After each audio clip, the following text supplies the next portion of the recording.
Hello दोस्तों, नमस्कार। आप लोग को एजुकेशन हब विथ नीतीश में आपका स्वागत करते हैं।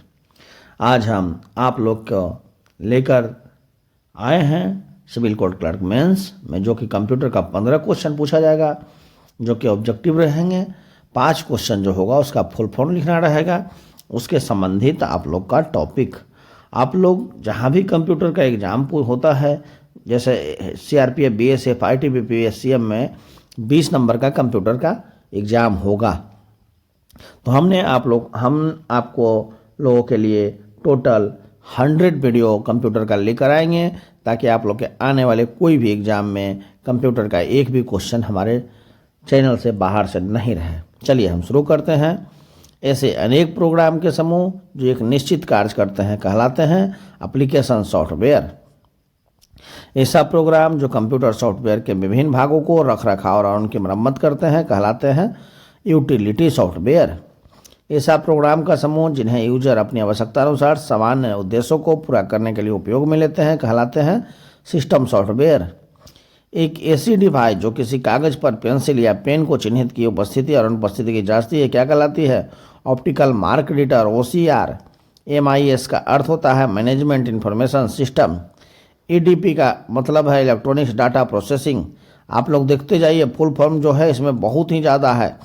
आप लोग को 5 फुल फॉर्म पूछेगा सिविल क्लर्क मेंस में, और आने वाले जितने भी एग्जाम हैं उसमें 1 या 2 फुल फॉर्म रहते ही हैं। MIS का मुख्य कार्य क्या है? डाटा संग्रहित करना, प्रोसेस डाटा को जमा करना, स्टोर करना, मैनेजमेंट के लिए इंफॉर्मेशन प्राप्त करना। IRM का अर्थ क्या होता है? Information resource management. IRM के घटक हैं data processing, telecommunication, office information. एक से अनेक, एक टू मेनी निम्न में से किस प्रारूप में देखा जा सकता है? हायरार्किकल मॉडल में। अनेक से अनेक, मैनी टू मैनी निम्न में से किस प्रारूप को देखा जा सकता है? नेटवर्क मॉडल में। SDLC का मतलब होता है system development life cycle. DDS का अर्थ है डाटा डिक्शनरी सिस्टम। ESS का शाब्दिक अर्थ है एक्सक्लूसिव सपोर्ट सिस्टम। OS का शाब्दिक अर्थ है ऑफिस ऑटोमेशन सिस्टम। जब कोई कंप्यूटर बंद होता है तो रैम क्या करता है? कुछ नहीं करता है। माउस का कौन सा बटन सामान्यतः ओके के लिए उपयोग में लाया जाता है? तो बायां बटन जो है सामान्यतः ओके के लिए उपयोग में लाया जाता है। स्क्रीन के बैकग्राउंड को किस नाम से जाने जाते हैं? इसका कोई नाम नहीं होता है। कंप्यूटर के निम्न में से कौन सा डिवाइस की श्रेणी में आता है? तो कीबोर्ड के श्रेणी में आता है। कंप्यूटर में कौन सा डिवाइस की श्रेणी में आता है? तो कीबोर्ड। वीडियो एवं कीबोर्ड के बीच संपर्क स्थापित करता है क्या? कौन करता है? वर्चुअल डिस्प्ले यूनिट और कीबोर्ड के बीच में CPU। कौन सा सॉफ्टवेयर कंप्यूटर के हार्डवेयर में जाना जाता है? System software. कंपाइलर कंप्यूटर की किस प्रकार की भाषा है? निम्न स्तरीय भाषा। कंप्यूटर में पावर सप्लाई सिस्टम में प्रयुक्त SMPS का अर्थ होता है switch mode power supply. Computer की असेंबली को भाषा में लिखे गए प्रोग्राम को मशीनी भाषा में बदलने का काम कौन करता है? तो असेंबलर करता है। 2 कंप्यूटरों के बीच संबंध बनाने की तकनीकी सुविधा को क्या कहते हैं? तो इंटरफेस कहते हैं। कंप्यूटर की मुख्य मेमोरी कितने भागों में विभाजित होती है? तो 2 भागों में। रैम किस प्रकार की मेमोरी है? तो मुख्य मेमोरी है। उच्च स्तरीय भाषा में लिखे गए प्रोग्राम को कंप्यूटर अपनी समझ के लिए निम्न स्तरीय भाषा में किसकी मदद से बदलता है? तो कंपाइलर एवं इंटरप्रेटर के माध्यम से। कंप्यूटर में सिस्टम सॉफ्टवेयर का सबसे महत्वपूर्ण भाग कौन सा होता है? तो होता है ऑपरेटिंग सिस्टम। कंप्यूटर की स्मृति समान तौर पर किलोबाइट या मेगाबाइट के रूप में प्रयुक्त की जाती है। 1 बाइट बना होता है 8 द्विआधारी अंकों का। वीडियो का पूरा नाम क्या है? Visual display unit. कंप्यूटर का CPU के प्रत्यक्ष नियंत्रण में किए जाने वाले कार्य को क्या कहलाते हैं? ऑन कहलाते हैं।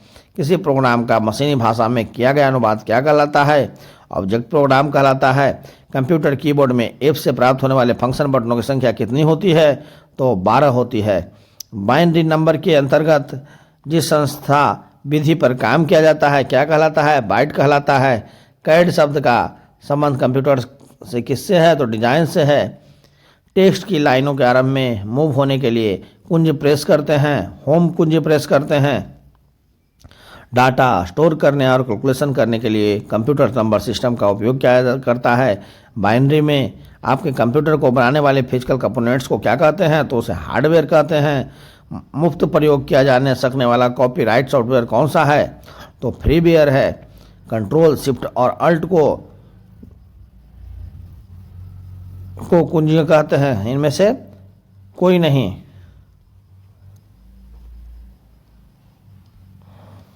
अधिकांश प्रोडक्ट्स पर प्रिंटेड लाइनों को पैटर्न को कहते हैं बार कोड्स कहते हैं। आपके कंप्यूटर में बिल्ट परमानेंट मेमोरी को क्या कहते हैं? तो रोम कहते हैं। रोम का फुल फॉर्म होता है रीड ओनली मेमोरी। ओसीआर का फुल फॉर्म होता है ऑप्टिकल कैरेक्टर रीडर। रैम का फुल फॉर्म होता है रैंडम एक्सेस मेमोरी। सीपीयू का फुल फॉर्म होता है central processing unit. Windows desktop पर डाटा विभिन्न एप्लीकेशन डॉक्यूमेंट रिप्रेजेंट किए जाते हैं। आइकन का सभी डिलीटेड फाइलें कहाँ चली जाती है? तो रिसाइकल बिन में। मेन फ्रेम या सुपर कंप्यूटर को एक्सेस करने के लिए प्रयोगता प्रायः इसका प्रयोग करते हैं, टर्मिनल का प्रयोग करते हैं। @ सिंबल के प्रयोग से ईमेल यूजर नेम्स में आईएसपी से अलग करता है। जैसे आपका ईमेल आईडी है, जैसे मेरा ईमेल आईडी है नीतीश .pandey@, तो @ जो है आईएसपी से अलग करता है। मल्टीपल प्रोसेसर द्वारा दो या अधिक प्रोग्रामों के साथ प्रोसेसिंग कौन करता है? मल्टी प्रोसेस कहलाता है। साथ प्रोसेसिंग जो है मल्टी प्रोसेसिंग है। सेंट्रल प्रोसेसिंग यूनिट सीपीयू क्या है? तो इलेक्ट्रॉनिक सर्किट होते हैं जिनमें प्रोसेसिंग संभव होती है। कंप्यूटर बंद होने पर किसका नष्ट हो जाता है? तो कंप्यूटर बंद होने पर मेमोरी के कंटेंट्स को नष्ट हो जाते हैं। जब आप कंप्यूटर चालू करते हैं तो बूट रूटीन यह टेस्ट करता है पावर ऑन सेल्फ मोड का। Thank you. ये था मेरा कंप्यूटर का सीरीज। आप लोग जो है हमारे चैनल पे बने रहें और हमारे चैनल को लाइक शेयर एंड सब्सक्राइब करना ना भूलें। साथ ही साथ बेल आइकन बटन को भी दबाना ना भूलें ताकि जो भी महत्वपूर्ण वीडियो हो आप तक हम पहुंचाने में मदद कर सकें।